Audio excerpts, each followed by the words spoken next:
right, this is a bit in a sad note or on a sad note. I don't know if you heard that Doyin Okupe is dead. Yes, I did. I did. Now, while I am sad, nobody is happy for anyone to, even if it's your enemy. Honestly, it's never the right thing for you to rejoice about anyone dying. It's sort of so, but to his family, may his soul rest in peace, and I I pray that God will comfort them all. But that is not why I am taking this topic. Barrister, I want you to, when you hear Doyin Okupe, what does he remind you of? Now, for those of you, look, I am very, because I read Obi, of course, as always, he's a reverend father, he's supposed to be a reverend father. It was even through him I found out that Doyin Okupe is dead. Then I read his condolence message or whatever, and he rained a whole lot of praises on Doyin Okupe. I don't even know. I don't know why people say. I don't know if you have that same belief as others, barrister, that you don't speak ill of the dead. The dead. I speak ill of the dead every day. If the dead, when the dead was alive, didn't lead a good life, didn't do the right thing, even in death, I will criticize you. I remember someone close to me some years ago, someone close to me passed away, and I was made to actually write a tribute. First, I didn't attend because I would have been compelled to. I didn't attend the burial because I would have been due to my position in the person's life. I would have been compelled to speak about the person. And if I mount the pulpit or the podium to speak, I will want to criticize him. It will attract really criticism from people, because I will not. I will never speak good of you if your life, when you were alive, you didn't live a good life. That's one thing. I don't pretend about that. So I didn't attend that burial as a result of that. I was supposed to write a tribute. My tribute was supposed to be in the program booklet. It was not there. They asked for it. I said, no, I'm not writing. What was the problem? I told the person, I said, look, this person, let me be frank with you, I don't have any good thing to say about this person, so I can't pretend about it. So me, I have always criticized, if you are good when you were alive and you died, I'll talk good of you. If you are, I just say it the way it is. That is my nature. So I don't care. If you are bad, I will say it, you are bad. Forget about that nonsense people talk about, that you don't speak ill of the dead. I will speak ill of any dead that lived a bad life. That is just the reality. Barrister, what does Doyin Okupe remind you of? When you hear Doyin Okupe, what does he remind you of? Well, Doyin Okupe always reminds me as a typical Nigerian politician who will gravitate to where he thinks the power structure is going. When he was in the PDP, Obasanjo made him a special advisor. In the 2023 election, he was made Director General of Peter Obi campaign. And if you see the campaign of Peter Obi, it sharply contrasted with Tinubu, and he was the head of that campaign. Now, immediately after the election, honestly, you see a whole gravitation to Tinubu. He started praising Tinubu to high heavens. Why then did he not join him at that time? He started saying that, if Peter Obi was president, he would do the same thing. Why then did you support one against the other? And when their campaign was very dissimilar, their focus was very different. So it is the typical Nigerian politician trying to gravitate to where power is so that he can get something. Now, when you are talking about speaking evil of the dead, it is an African culture that you do not speak ill of the dead. Barrister, it's not only African culture. It's a global culture. Even in the US, it's very, very different. It's a worldwide culture. Yes. But more profound in Africa. Now, there's a difference between speaking ill of the dead and criticizing the conduct of somebody when he was alive. I think there is a difference. One, particularly people who are in the public domain, who have held public office, and who are in the uh, eyes of the public. There is nothing wrong in criticizing their positions, criticizing what they did when they were alive. But speaking ill, there's a difference for me. Honestly, I don't see any Speaking ill difference. of It's the same them, thing. there's a difference. But I can criticize somebody who has died. We have criticized our founding fathers. We criticize other people that are all late, that they did this, they did it, that was wrong. Barrister, That can you define, give me the difference between that criticism and ill speaking, criticizing and speaking ill? Honestly, they are the same thing. Criticizing and speaking ill means you are talking something negative about the person. That is just, it is the same interpretation.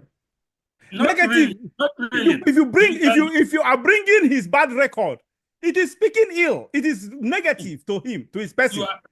You can criticize a policy of somebody who is dead and say, look, the direction, the policy, and his What about the approach lifestyle? The personal life of that person. Well, I would not want to go into personal life except you just talked about, except as it relates to a person who had public office and in relation to the public. That one is fair game, but not everybody, particularly, and we always justify that the person is not there to defend himself. So for me, there is still a dividing line to what I can say of a dead person and what I cannot say. I can criticize the person for his choices that affect the public, or in his position as a public officer, or a person known to the public. But some other personal things will be no-go area for me. Honestly, I go everywhere. And if I die, if I do anything, people should criticize me. And that is what I expect. I'll say, even include if you lived a very bad personal life, I will say it. It's just like what is happening in the US, the Martin Luther King. Martin Luther King wasn't a saint. He wasn't even near a saint. Do you know about, I don't know, but and people know about his antecedents. They know about, the day I read and watched a documentary about the real Martin Luther King story, his lifestyle. Honestly, I was wondering, why is the US actually worshiping this man? He does not deserve, honestly, the kind of, okay, he was a civil rights activist or whatever. And so what? His personal life, even though the man was a believer then, a real Christian, but his life behind the scene was a life of disgrace and shame. His personal life was he was into a kind of adulterous kind of life. He was into a kind of depraved kind of, and yet you hear today that's someone they celebrate because he says he was a civil rights activist. Look, I don't care. Whoever you are, whatever you did, if you die and you do so, I will talk about anything and everything you did that comes to my notice or to my knowledge. And that's just it. Anybody, including, no matter how close you are to me, like I said, I did not attend the burial because of what I feel about the person who died, who was very, very close to me. And that is just it. So anyway, that is it. What Doyin Okupe reminds me of when he died, I felt sad for his family. I wasn't happy he died, but he was a bunch of disappointment. I saw him. His name personifies hypocrisy, just like you noted. He just played to the gallery. You cannot just. I don't expect. There are some positions I don't expect any human being that has scruples at least have some element or an iota of decency. There are positions that I don't expect you to take a 180 degree on. Just like you noted, someone who was Peter Obi's presidential campaign DG, made a 180. This is campaign. Peter Obi's position and that of Bola Tinubu is like the size is like, the difference is like the Atlantic Ocean. It's like Atlantic Ocean standing in between two of them. That is how the difference is stark, really stark difference. Yet this man made a 180 degree. I felt so disappointed when I watched, and he didn't just make 180 degree. He made this 180 degree in an aggressive manner. I watched that clip and said, "What the heck?" And this is the man. That is what he reminds me of. When I had this, I just when I had that name, that was what. And I remember during Obasanjo too, he's a hypocrite. That is, Doyin Okupe does not have good political antecedents. Anyway, that is my take on that. May his soul rest in peace, and I pray and hope that God comforts his family. Amen. Barrister, okay, all right. I think that brings us to the end of this show. Barrister, thank you so very much. For those of you um, who don't know Barrister Manta, he is a very senior legal practitioner of over 40 years in practice. When I say 40 years, I mean 40 active years.